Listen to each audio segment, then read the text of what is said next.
And Amy realized that suddenly no longer Jake's apartment is Pound Town with a population of two, Gina and Boyles. And they're doing Pound Town proud. They're doing Proud Town. They're good kids from the Proud Town, you know? So then this is a reveal that Charles is sleeping with Gina. This is a cool thing. This is a cool thing because Jake is like, I can't believe you lied to me. But at the same time, he's not mad. Versus Gina, who goes the second route of getting some dirt on Amy. And so there's this thing I learned from Trailer Park Boys. This is one of my favorite expressions. Trailer Park Boys was a life-changing person. Something called Shit Brothers. So the Shit Brothers is when you know something about someone and they know something about you. And because you know something about someone and they know something about you, you don't talk about each other's secret. Because if I talk about your secret, you talk about mine, we're both fights. If I know your secret, you know mine, we don't talk about these fights. This is what's going on. Yeah? Why am I so proud of myself? I don't know. Why shouldn't I be so proud of myself? Super cool. We see Terry and this is really nice. Terry and Gina. Then they go to a quiet rave, which is basically a rave on the headphones. And they meet a girl who's going to the same school as Terry's daughter, which is super cool because Terry's daughter, he wants them to be successful. Right? And because he wants them to be successful, it's so nice because when you see that one of them is successful, it's meaningful. But then she ends up being the one that sells drugs, basically fixing the issues. However, Terry's afraid that his daughter will fall into the traps of evil.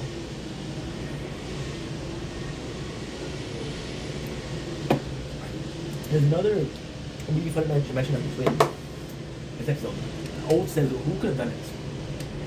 He says, and then Jake gives reason for everybody. And when it comes to when it comes to Terry, he's like, Terry has two twins, and there's always a twin that becomes evil. There's always a twin that ends up evil. And it's funny because he knows exactly which twin will turn evil. So this, to me, was funny. Because you're like, dude, that's so nonsensical, but at the same time, it made me chuckles. And if anything, I'm nothing more than Chuckle Buddy, right? Was it the nickname of Charles? My apologies.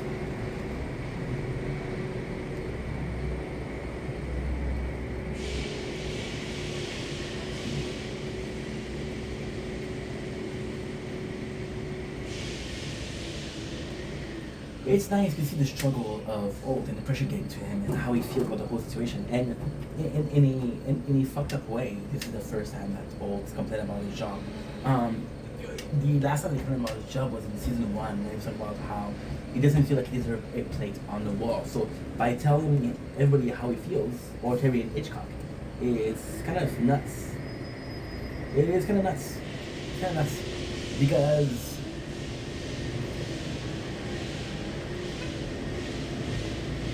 maybe the way to explain yourself or to talk about yourself, think about how you feel. It's not true ranting. It's not about complaining about,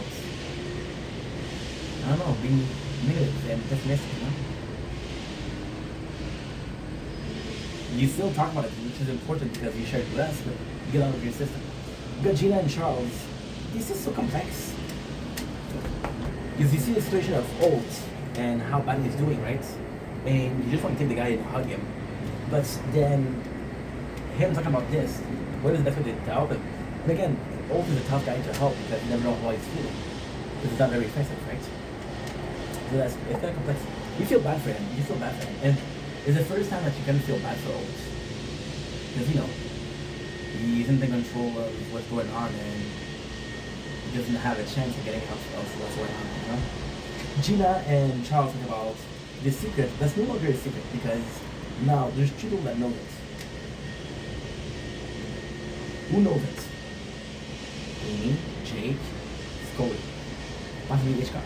Who knows? Jake took the evidence back with his cuts, right? And that proved that he did something very bad. This is so fucking cool. Jake goes to see Kevin. And this is nice because Kevin knows Jake. That Jake's a good dude, so he lets him in the house. And you know, this is to me it's a very meaningful scene because you know that Kevin doesn't like the cops because of how they were treated when they were younger.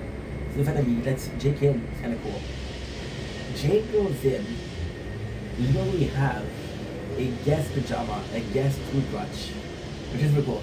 We see Raymond, Jay Oates, and now Jake, which is a cop, promised himself that he's gonna figure out what is the Jay in his name. And the Jay in his name is what? Jacob. Which is kind of insane because Jacob is very close to Jake. All she should have seen is a good detective because Jake's like, oh, I learned some terrible things. He's like, oh my god, Gina and Boyle are sleeping together. And it's like, how did you know that?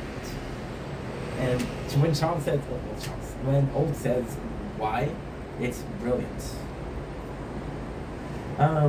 So the guys they're knowledgeable. Terry and Rosa learn who's selling. Terry is worried because his daughter followed the same path that she followed before. She was like, hey. But then at the same time, she's a crook because that's not a real name. She created a fake identity. She created a fake name. Everything about her was fake. You know, that's good. We talk about Gina trying to get some dirt. Trying to get some dirt, and the cool thing about dirt is that she's telling that her and Teddy, it's not perfect. So maybe she has some doubt, you know.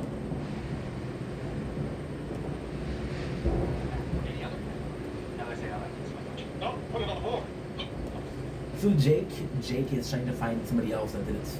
That way he doesn't have to have the consequences. But that kind of sucks. That kind of really sucks. Check it out. Yeah. Chester. Leave Chester alone, bro. Such a good boy. You spent 6 months undercover in the muck in a big. So all thinks that Jake might have done it because there's nobody else is guilty, right? And then Jason and him gets into a fight, so he said that suspended him. So Jake goes back the next day and Olds is like, yo, how come you're here? You're suspended. What are you doing here? And Jake's like, I know who is the mole. And he's who? Is the guy expecting for the mole.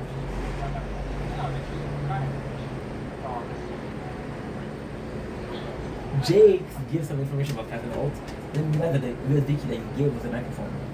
So he has everything.